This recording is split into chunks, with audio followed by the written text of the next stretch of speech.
সংস্কৃতি ঐক্য ও কমিউনিটির উন্নয়নের অঙ্গীকার নিয়ে গ্রেটার সিলেট অ্যাসোসিয়েশন লেস্টারের অভিষেক অনুষ্ঠিত হয়েছে গত বৃহস্পতিবার। এতে স্থানীয় কমিউনিটির বিশিষ্ট ব্যক্তিবর্গ উপস্থিত ছিলেন। বিস্তারিত জানাচ্ছেন আমাদের সহকর্মী মোহাম্মদ আতিকুর রহমান। সিলেটি ও প্রবাসী কমিউনিটির ঐক্য, সংস্কৃতি ও সেবার নতুন দিগন্ত উন্মোচন করবে গ্রেটার সিলেট অ্যাসোসিয়েশন লেস্টার।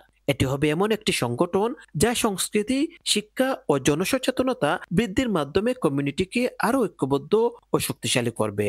শুধু তাই নয়, নতুন প্রজন্মকে সম্পৃক্ত করার মাধ্যমে সমাজে ইতিবাচক পরিবর্তন আনার ক্ষেত্রেও ভূমিকা রাখবে greater Sylhet association. Greater Sylhet association লেস্টারের আনুষ্ঠানিক অভিষেক ও পরিচিতি অনুষ্ঠানে বক্তারা এসব কথা বলেছেন। বৃহস্পতিবার বার্মিংহামের পার্শ্ববর্তী লেস্টার শহরের স্থানীয় একটি হলে আয়োজিত অনুষ্ঠানে সভাপতিত্ব করেন সংগঠনের চেয়ারম্যান মোহাম্মদ আবু তাহের এমবি। অনুষ্ঠানে প্রধান অতিথি হিসেবে উপস্থিত ছিলেন ব্রিটিশ পার্লামেন্ট সদস্য শওকত আদম। We are going to have so many challenges in this country, but I know from the Bangladeshi community who made the fabric of this country when they came in the 60s and 70s are playing a vital role in politics, in economy, in business, in sports with our Hamza Chowdhury for Leicester City, and with so many aspects of society.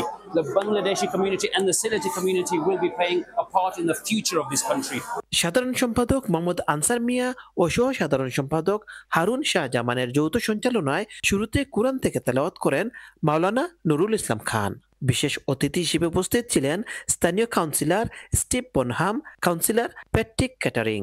অনুষ্ঠানে সমাজে অসামান্য অবদানের জন্য 9 জন বিশিষ্ট community সদস্যকে সম্মাননা স্মারক প্রদান করা হয়। পরে নবগঠিত কার্যকরী কমিটির সদস্যদের আনুষ্ঠানিক পরিচয় করিয়ে দেওয়া হয়। এ সময় অন্যান্যের মাঝে বক্তব্য রাখেন সিরাজুল ইসলাম, জয়নুল আবেদিন শামীম, আফসার উদ্দিন, মোহাম্মদ খসরু মিয়া, আব্দুল কাদির চেরাগ, ফখরুল ইসলাম রিপন, মহসিন হোসেন, সৌগাত চৌধুরী, ওএস আহমদ সহ আরো অনেকে। আজকে আমাদের যে আয়োজন, আমরা খুবই খুশি। লেস্টারের মানুষ সাড়া দিয়েছে।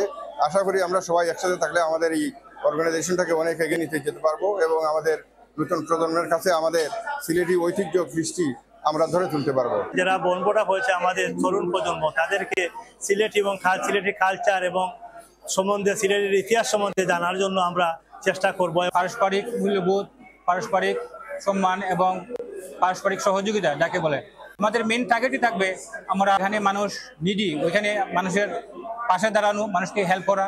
লেস্টার থেকে ফিরে Mohammad Atikur Rahman, channel S news.